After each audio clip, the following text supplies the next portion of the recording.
ایک مرتبہ آپ اپنے دونوں شہزادوں حضرت امام حسن علیہ السلام اور حضرت امام حسین علیہ السلام کے ہمراہ حرم کعبہ میں موجود تھے کہ نصف شب کو کسی کہنے والے کو بہت ہی گڑ گڑا کر اپنی حاجت کے لیے دعا کرتے ہوئے سنا، جو کہ زاروں قطار رو رہا تھا اور کہہ رہا تھا: اے وہ ذات اقدس جو تاریکیوں میں پریشان و بے چین کی دعا سنتی ہے، اے وہ ذات اقدس جو بیماروں کی تکلیف اور دکھ کو دور فرماتی ہے، تیری خدمت میں حاضری دینے والے کعبہ کے ارد گرد سو گئے ہیں، لیکن اے زندہ و کائنات کے سہارے، تو کبھی بھی نہیں سویا کرتا۔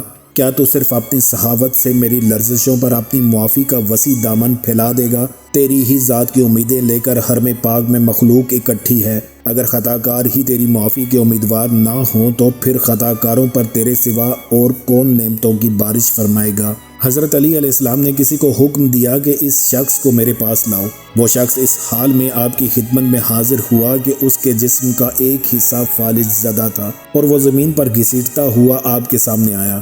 آپ علیہ السلام نے اس سے پوچھا کہ میں نے تیری التجائیں تو سنی ہیں، اب ذرا اپنا واقعہ بھی سنا دے۔ اس نے عرض کی: اے امیر المومنین، میں لہو و لعب اور گناہوں میں مبتلا ایک شخص تھا، اور میرا باپ جو نہایت ہی نیک اور شریعت مطہرہ کا پابند مسلمان تھا، مجھے نصیحت فرماتا تھا کہ اللہ تعالیٰ کی کچھ سختیاں ہیں اور کچھ گرفتیں ہیں جو ظالموں سے دور نہیں ہیں۔ جب میرے والد نے بار بار نصیحتیں کی تو ایک دن میں آپے سے باہر ہو گیا اور اپنے باپ کو پیٹ ڈالا۔ میرا باپ یہ قسم کھا کر چل دیا کہ مجھے بد دعا دے گا۔ چنانچہ وہ رنج و غم میں ڈوبا ہوا حرم کعبہ میں آیا اور میرے لیے بد دعا کرنے لگا۔ ابھی دعا پوری بھی نہ ہوئی تھی کہ میرا دایاں پہلو فالج زدہ ہو گیا اور میں زمین پر گھسیٹ کر چلنے لگا۔ میں اپنے کیے پر سخت نادم تھا اور میں رو رو کر اپنے باپ سے معافی کا طلبگار ہوا۔ میں نے بڑی مدارت سے انہیں راضی کیا اور میرے باپ نے اپنی شفقت سے مجبور ہو کر مجھ پر رحم کھایا اور مجھے معاف کر دیا اور کہا کہ میرے ساتھ چلو، میں وہاں پر ہی تیرے حق میں دعا کروں گا جہاں پر تجھے بد دعا دی تھی۔ چنانچہ میں نے اپنے باپ کو اونٹنی پیش کی اور اس پر سوار کر کے مکہ مکرمہ لا رہا تھا کہ راستے میں اچانک ایک مقام پر اونٹنی بدک کر بھاگ کھڑی ہوئی اور میرا باپ دو چٹانوں کے درمیان اس سے گر کر جاں بحق ہو گیا۔ اور اب میں تنہا حرم کعبہ میں آ کر دن رات رو رو کر اللہ تعالیٰ سے اپنی صحت یابی کے لیے دعائیں مانگتا رہتا ہوں۔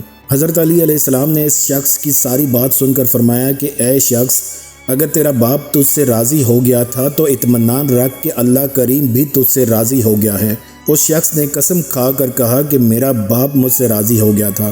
اس کے بعد حضرت علی علیہ السلام اٹھے اور چند رکعتیں پڑھ کر کئی مخفی دعائیں فرمائیں جو کہ اللہ تعالیٰ ہی جانتا ہے۔ پھر فرمایا کہ مبارک ہو، اٹھ کھڑا ہو جا۔ یہ سنتے ہی وہ شخص اٹھا اور پہلے کی طرح چلنے لگا۔